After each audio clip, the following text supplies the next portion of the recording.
since I was small, what my grandparents told me, my mom and my grandma, since I started crawling, they would never find me everywhere. They would find me only in the prayer room. So that was where they will always look for me first. So my experience, what I remember from, like you said, 5 years old, something happened. I grew up in Mauritius, and which is, where is that? Mauritius. East Africa? Yes, near Madagascar, a small island in the middle of Indian Ocean. Okay. And it's true, actually. Many people here in America don't know where Mauritius is. Yes. Very often when I pass the passport control, they ask, where is that? I have to explain. Yeah. So, grew up when I was small, 5 years old, playing with all the kids in the surrounding, because we lived together. So one day I was just sitting under one tree. Actually, it's a poisonous tree, and I was eating the seeds of this seed from which were falling, and it tastes like peanuts. So for me, it was peanuts. I was eating it, and after some times, I lost conscious, and of course I was foaming in the mouth, and the other kids rushed to my parents and told them, and my mom and my dad came, took me to the hospital, and of course the doctor did what they have to do. So I'm here still. And something happened after all this. I was in the children ward, because it was many beds, and the children were there. There was this man outside the hospital window with long hair, and he was giving sweets to all the children. So everybody was attracted to him. I also went to him, and I asked him one question. He was giving sweets, and I asked him one question: why are you here? I don't know. Don't ask me why I asked this question. I'm still thinking about why did I ask this question. But it's true. I asked him, why are you here? But in my language. Yeah. And looking at me, he said, I'm here for all of the children, but for you especially. It didn't make any sense for me. So he held my hand. He put one sweet and 1 rupee, Mauritian rupee. And at that time, 1 rupee, which is 100 cents, was a lot of money for a small kids, So you get lots of sweets and lots of, because one sweet was 1 cent, you get a sweet. So the mind was so attached to that. Wow, nice. So then he asked me, do you know who you are? I didn't answer because it didn't make any, he didn't has a echo to me, So I carry on, very happy with the sweet and the rupee. So then he said to me, without turning, with his finger pointing behind him, said, do you see the light? I was looking, there was a hill. I was looking, which light is he talking about? There's no light. I look at the hill, look at the trees, nothing. I said, no, I don't see any light. He bent down, looked in my eyes, and said, look properly. So the second time when I looked, there was a ball of light, like the sun, surrounded with a disc of light. It's so beautiful.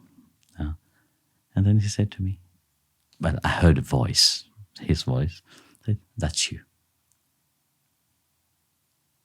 How long this vision have lasted, I have no clue. After some time, when I came back to myself, he said, I have to go. Your mom and auntie is coming. He just lifted his hand and disappeared. Eventually, my mom and my auntie came, and I was very excited to tell the story. And of course, for them, they think that it's children's stories. I said, okay, it's an uncle. In the island, everybody's uncle, auntie. That is a respect that we have. So just to finish with that was the uncle. So that is the first what I remember from my master. Mm-hmm. Then later on, again, I was in my tooth was paining, so my mom brought me to the dentist, and the dentist needed to remove the tooth. So when he put the injection, I bit his finger, and I would not let go because it was hurting me, and I would say, "No, I don't want him to remove my tooth."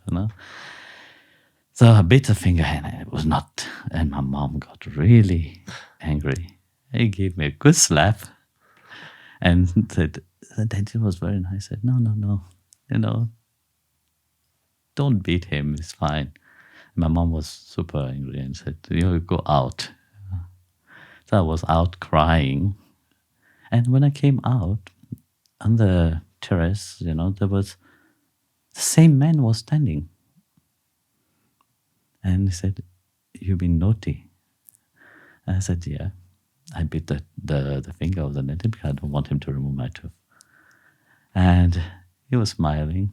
At that moment, my mom came, just dragged me. And I was crying. And I said, "Mom, look, this is the same uncle." And when I looked at it, nobody was there. So like that, he was always there. So I thought, this is normal. And at the age of 14 and a half, actually, I experienced something that changed my life itself. At the age of 14, one night, it was 21st of April, I think 1992. You see, my parents believed, but just like everybody, they will just not very spiritual people. They will go to the temple twice a year for 1st of January and Shivaratri, the great night of Shiva. And that's it. But for me, like I said, I was always attracted towards spirituality. So I used to collect all the little picture of the gods, Krishna, Shiva, and I would put them.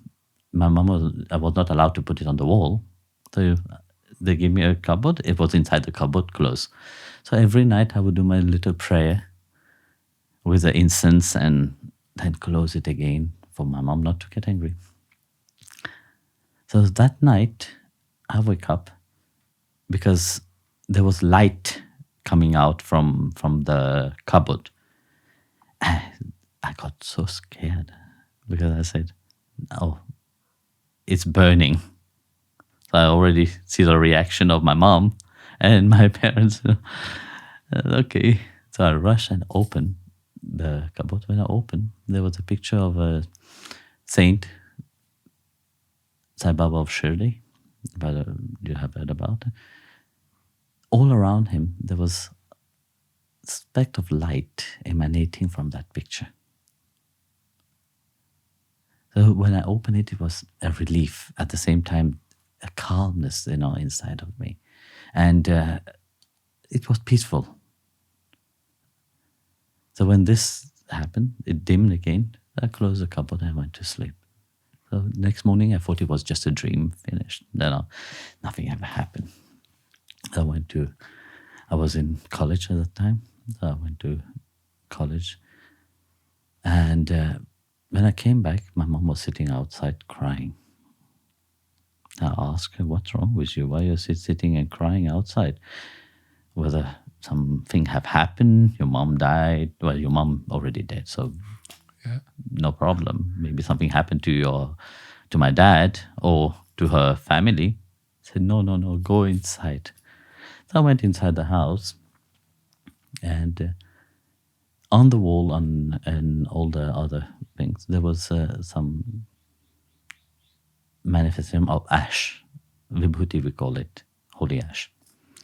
So it was just there. So I said, okay, it was not much actually, just specked. And my mom was crying, said, "Oh,